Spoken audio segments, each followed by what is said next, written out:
Da sehe ich also keine klaren Handwerksbegriffe bei du. Der hat die andersrum. Genau, der hat die aber entschieden, nicht du. Nee, ich habe das gemacht. Ich habe da angefangen. Das ist aber scheiße. Ja, ich weiß. Wenn ich jetzt wieder ändern, wusste ich ja nicht. Ist ja mal 3 Jahre unkriegt, hat der. Genau. Also dafür läuft mir wirklich gut, muss ich sagen.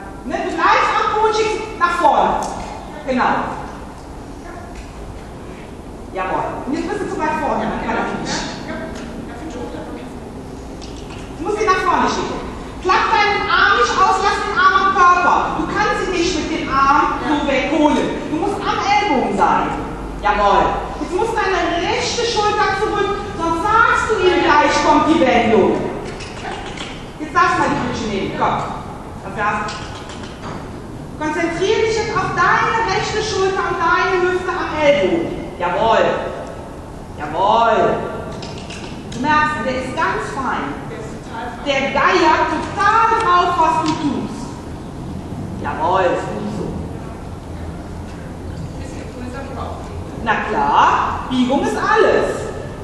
Aber du musst merken, der ist auch da ganz fein. Ne? Da ist so ein Impulsdenken meistens schon gewesen. Ja, super. Also die Impulse sind super. Super. Da ist deine Schulter rumgegangen. Ja, ich habe auch meins gestartet. Entschuldigung, weil ich schon so locker ist. Ne, du musst dich immer wieder öffnen. Du legst dich sehr in die Kurve, in die rechte Hüfte rein. Ne? Bleib groß. Du musst bedenken, bitte, der ist meinen Körper gewohnt. Wenn du dich jetzt noch künstlich klein machst, übernimmt der.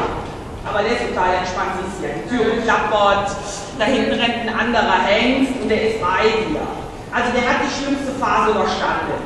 Sehr schön. Ja, ein paar Tage und dann habe ich noch eingewöhnt. Na klar. Ich habe den einmal benutzt bisher, also. Aber jetzt haben wir ein bisschen zu wenig gestellt. Jetzt wird er dir zu schwer in der Hand, Ja. da musst du die Hand wechseln. Da ist rechts vorbei. Und siehst du, der steht wie eine 1. Jetzt gehst du ganz normal wie früher außen vorbei, drehst ihn und machst ihn die Tür auf und lässt ihn direkt gehen. Genau. Weil das kennt, da musst du ein bisschen aufpassen, was du mit deiner Pritsche machst. Ne? Du könntest ihm ein bisschen viel Druck machen. Jetzt gehst du außen vorbei, bleib an seinem Po kleben, und lässt ihn direkt tragen. Hast du gemerkt? Jetzt bist du wieder da. Super. Jetzt konzentriere dich auf die Position, wo du hin musst. Genau, bitte brauchst du kaum. Es reicht dir, der Griff immer außen zu zeigen. Jawohl. Ne, der quittiert sofort, wenn er mal nachkommt, meint, du bist unsicher. Nebenbei kann man ganz toll ausschieben.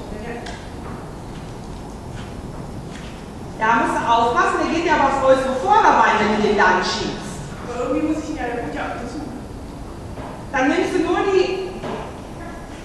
Du musst an deiner Position ändern. Du darfst den nicht nach außen schicken, wenn der dir den Hals nicht echt gibt. Wenn der den Hals so nach innen rein tippt, ne? Dann ist das Hengstmanier, ich spiele mit dir. Du darfst den nach außen schicken, wenn der noch ein bisschen mehr wie jetzt.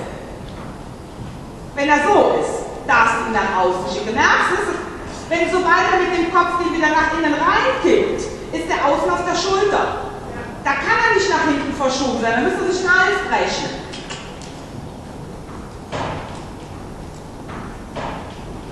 Das ist die Gefahr, dass wenn die Pferde auf der linken Hand überbogen sind, dass man die auf die äußere Schulter schickt. Hier kannst du aktiv werden und mit der Hüfte auf ihn zugehen. Und ihn ans Seil drücken. Ja, guter Moment. Vorbei. Druckabbau. Ne? Er sagt, er entzieht sich durch das starke Biegen. Jetzt ist er wieder gut.